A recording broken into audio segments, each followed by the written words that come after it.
On est parti pour les aldéhydes. Alors, pour les aldéhydes, une chaîne carbonée avec des atomes de carbone et d'hydrogène, ça ne change pas.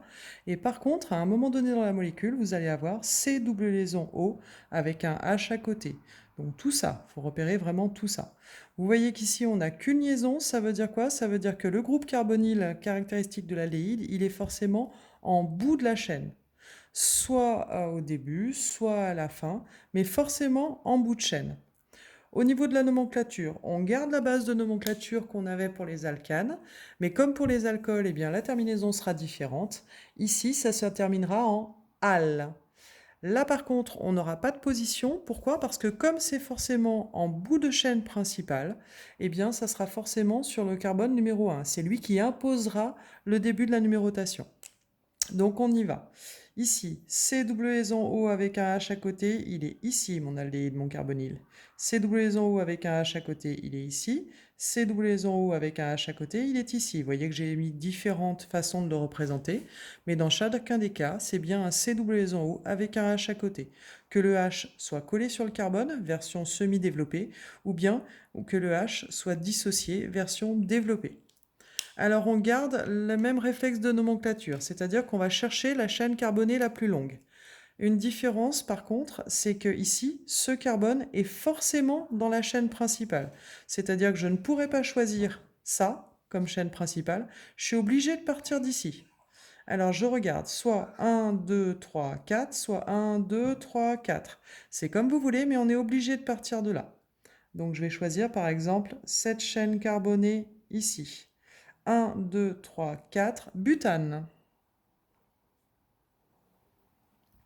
Et on a dit que c'était un aldéhyde, puisque vous l'avez vu ici, donc ça se terminera par al, donc c'est un butanal. Alors, par rapport à ce butanal, vous voyez qu'ici, on a un substituant. Ce substituant possède deux atomes de carbone. Deux atomes de carbone, c'est donc un éthyle. Vous voyez que la nomenclature ne change pas par rapport à l'habitude que vous avez prise. Et puis ce substituant, donc lui, c'est forcément le numéro 1. Là, il n'y a pas de j'essaye de numéroter d'un côté ou de l'autre. Non, là, c'est forcément lui le numéro 1. Donc, ce éthyle se retrouve sur le carbone numéro 2. C'est donc un 2-éthylbutanal. Pour celui-ci, vous avez donc l'aldéhyde ici, une chaîne carbonée, donc là je vous l'ai représentée en développé, c'est pas grave, hein. On cherche toujours la chaîne carbonée la plus grande, vous voyez qu'elle est ici, hein, une simple chaîne carbonée. Et puis 1, 2, 3, 4, 5, 6 atomes de carbone, donc 6 atomes de carbone hexane, et c'est un aldéhyde, donc un hexane al. Tout attaché, hein, même si moi je fais la dissociation quand je vous le fais à l'oral, mais c'est bien tout attaché, hein, c'est bien hexanal. Ici, donc, notre aldéhyde. Ici, on doit partir de cet aldéhyde pour trouver la chaîne carbonée. 1, 2, 3, 4, 5, 6, 7. 1, 2, 3, 4, 5, 6, 7. 1, 2, 3, 4, 5, 6, 7. C'est comme vous voulez. Donc, on va prendre la linéaire, ça sera le plus simple. On en a 7 de suite. 7, c'est heptane. C'est un aldéhyde, donc heptane al. Et là, par contre, il y a beaucoup de substituants.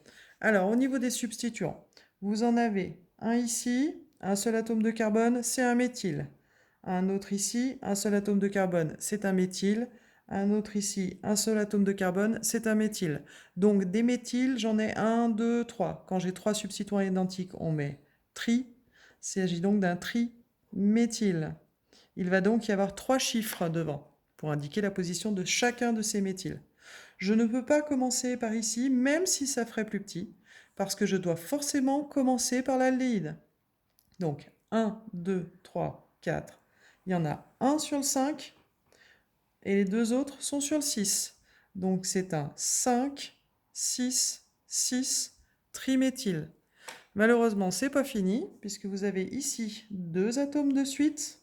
Deux atomes de carbone de suite, c'est un éthyle. Et ce éthyle, il est où? Eh bien, 1, 2, 3, 4, 5. Il est sur le numéro 5. Donc c'est un 5-éthyl, 5,6,6 triméthyle, heptane al. Avouez que vous n'auriez pas pensé avoir un nom aussi long. Alors là, j'ai fait l'inverse. Je vous donne le nom, vous me trouvez la représentation. Par habitude, je vais mettre le carbonyle en fin de molécule. Je vais le faire pour le premier, puis pour le deuxième, par exemple, je mettrai à la fin, au début de la molécule. Je vous laisse mettre en pause, hein, comme d'habitude, et puis vous essayez de le faire tout seul et vous prenez la correction après. Alors, on y va. C'est un aldéhyde, ce qui veut dire que quelque part dans ma molécule, je dois avoir C double liaison O avec un H à côté. Ça, c'est obligatoire. Ensuite, on regarde le nom de la chaîne principale, pentane. Pentane, c'est 5. J'en ai déjà un ici, 2, 3, 4 et 5. Voici mes 5 atomes de carbone de la chaîne principale.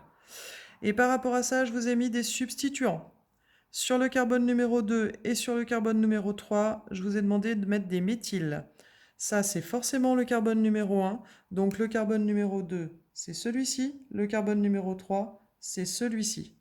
Sur le carbone numéro 2, on doit avoir un méthyle. Sur le carbone numéro 2, je mets un seul atome de carbone.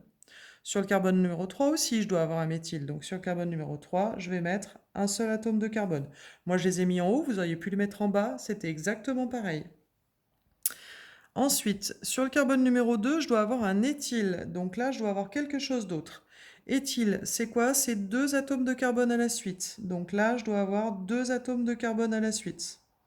Alors, vous voyez que là, pour l'instant, j'ai pas noté les hydrogènes. C'est très simple pour les hydrogènes. Chaque atome de carbone doit avoir autour de lui 4 liaisons. S'il a déjà ces 4 liaisons, c'est ce qui est le cas ici. Vous voyez, vous en avez une ici, 2, 3, et celle-ci, ça fait 4.